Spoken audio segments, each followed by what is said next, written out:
29개 구단 중 단 한 팀도 없었다. 배지환.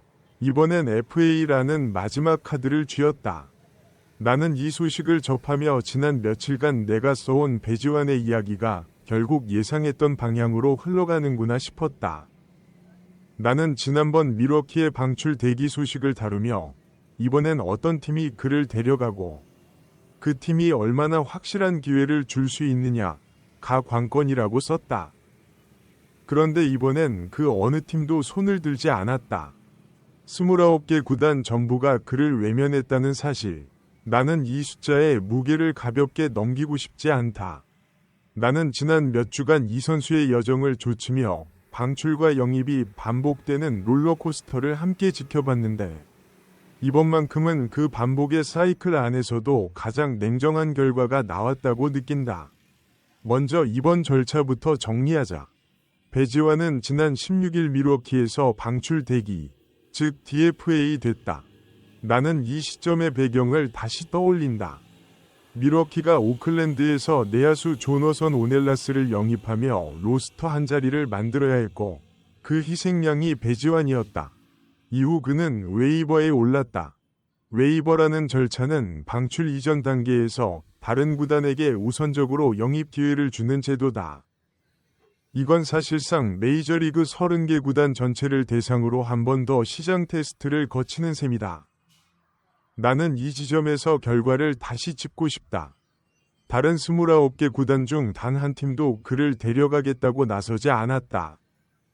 나는 이 사실이 지난번 매치 방출 이후 밀워키가 닷새 만에 그를 낚아챘던 것과 극명하게 대비된다고 본다. 같은 방식의 시장 테스트에서 이번엔 완전히 다른 결과가 나온 셈이다. 나는 여기서 이 차이가 어디서 비롯됐는지 생각해보고 싶다.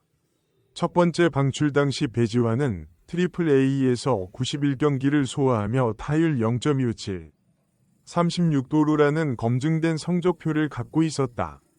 나는 이 성적표가 당시 밀워키의 결정에 상당한 근거를 제공했을 거라 본다. 반면 이번 방출은 밀워키에서 단 4경기, 2타수 1안타라는 극히 제한적인 표본만을 남긴 채 이뤄졌다. 나는 이 표본의 차이가 시장의 반응 차이로 이어졌을 가능성이 크다고 본다.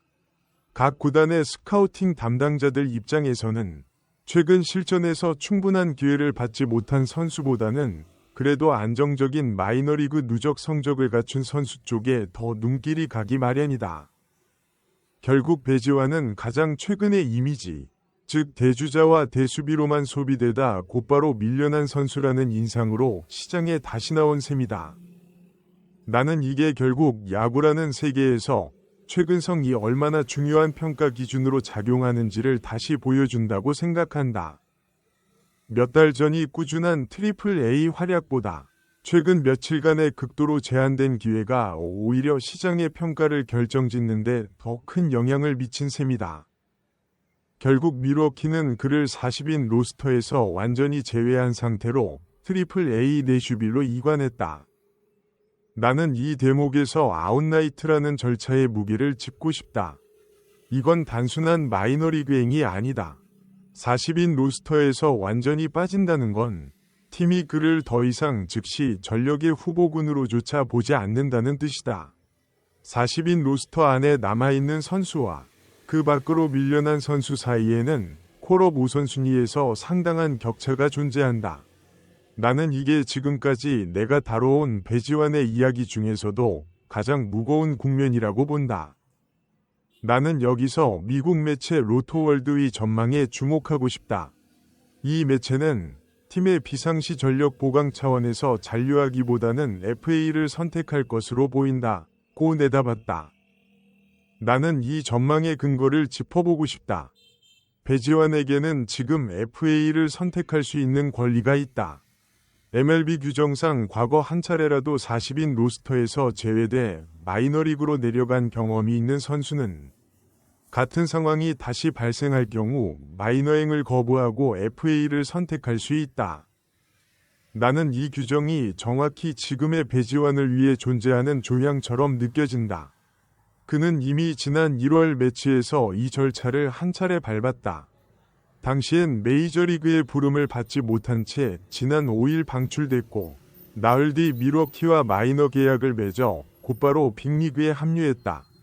나는 이 전례가 있는 만큼 이번에도 그가 비슷한 선택을 할 가능성이 충분히 있다고 본다. 규정상의 권리라는 건 결국 선수 본인이 자신의 커리어 방향을 스스로 결정할 수 있는 몇 안 되는 지렛대 중 하나다. 나는 배지환이 이 권리를 어떻게 활용하느냐가 앞으로 그의 시즌 후반부를 가늠하는 중요한 분기점이 될 거라고 본다. 나는 이 지점에서 밀워키 잔류와 FA 선택 두 가지 시나리오를 각각 따져보고 싶다. 밀워키에 남는다면 그는 이미 한 번 경험한 조직 안에서 다시 콜업 기회를 노릴 수 있다. 조직 내부 사정에 이미 익숙하고 코칭 스태프와도 안면이 있다는 점은 분명 장점이다. 하지만 이미 로스터에서 완전히 밀려난 선수가 같은 팀에서 다시 기회를 받기란 현실적으로 쉽지 않다. 한 번 방출을 결정한 구단은 대개 같은 시즌 안에 같은 선수를 다시 콜업하는 데 소극적인 태도를 보이는 경우가 많다. 반면 FA를 택한다면 그는 시즌 막바지 부상자가 속출하는 다른 팀들의 필요와 맞아떨어질 경우 새로운 조직에서 처음부터 다시 신뢰를 쌓을 기회를 얻을 수 있다.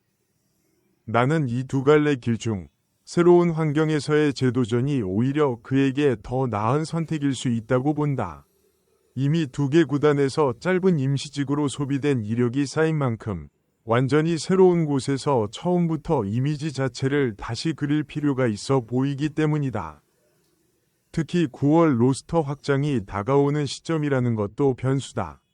이 시기에는 여러 팀이 뎁스 강화를 위해 마이너리그 자원을 적극적으로 찾아 나서는 경향이 있어 배지환에게는 시기적으로 나쁘지 않은 타이밍일 수 있다.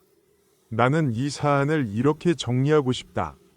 매치에서의 방출, 밀워키에서의 극적인 콜업과 번트 두 방이 감동, 그리고 엿새 만의 재방출. 이제는 웨이버조차 통과하지 못하고 트리플 A로 완전히 밀려난 지금 나는 배지환의 시즌이 점점 더 힘겨운 국면으로 접어들고 있다 느낀다. 나는 이 몇 달간의 여정을 지켜보며 한 선수의 커리어가 이렇게까지 짧은 기간 안에 여러 차례 방출과 영입을 오갈 수 있다는 사실 자체에 새삼 놀란다. 하지만 나는 여전히 그의 스피드와 선구안이라는 무기 자체가 사라진 건 아니라고 믿는다. 36개의 도루, 그리고 이번 밀워키 데뷔전에서 보여준 정교한 번트 능력은 여전히 유효한 자산이다. 관건은 이제 그가 FA라는 카드를 실제로 꺼내들지, 그리고 꺼내든다면 어떤 팀이 그를 새롭게 받아들일지다. 나는 시즌 막바지 로스터 확장을 앞둔 시점에서 그가 마지막으로 한 번 더 자신의 가치를 증명할 무대를 찾아내기를 바라며 이 소식을 지켜보고 있다. 그리고 이번엔 부디 그 무대가 짧은 기회가 아니라 조금 더 오래 지속될 수 있는 안정적인 자리이기를 나는 진심으로 바란다. 트리플 A 91경 기 36도루라는 검증된 주력과 기습번트 작전 수행 능력은 9월 확장 로스터를 앞두고 대주자 대수비 유틸리티 뎁스를 원하는 빅리그 팀들에게 여전히 매력적인 카드인 만큼 FA 시장 선택을 통해 더 많은 출전 기회가 보장되는 새로운 무대를 찾아낼 수 있을지 야구 팬들의 시선이 쏠리고 있습니다. MLB 아시아 와치와 함께 아시아 선수들의 메이저리그 여정을 끝까지 지켜봐 주세요. 구독과 알림 설정하시면 매일 가장 빠른 소식을 놓치지 않고 만나실 수 있습니다.